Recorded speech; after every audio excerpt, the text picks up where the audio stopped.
ஒரு அழகான காட்டில் ஒரு கொக்கும் ஒரு நரியும் வாழ்ந்து வந்தன.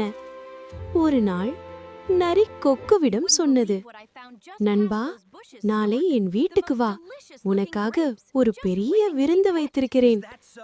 அடுத்த நாள் கொக்கு மகிழ்ச்சியாக நரியின் வீட்டிற்கு சென்றது. நரி ஒரு தட்டில் சூப் வைத்து கொடுத்தது. நரி சுலபமாக சாப்பிட்டது. ஆனால் நீளமான அலகு கொண்ட கொக்குவால் அந்த தட்டிலிருந்து சாப்பிடவே முடியவில்லை. நரி அதை பார்த்து உள்ளுக்குள் சிரித்தது. கொக்கு அமைதியாக வீட்டிற்கு திரும்பியது.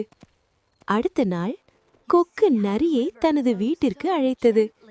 இந்த முறை கொக்கு நீண்ட கண்ணாடி பாட்டிலில் சூப் ஊற்றி வைத்தது.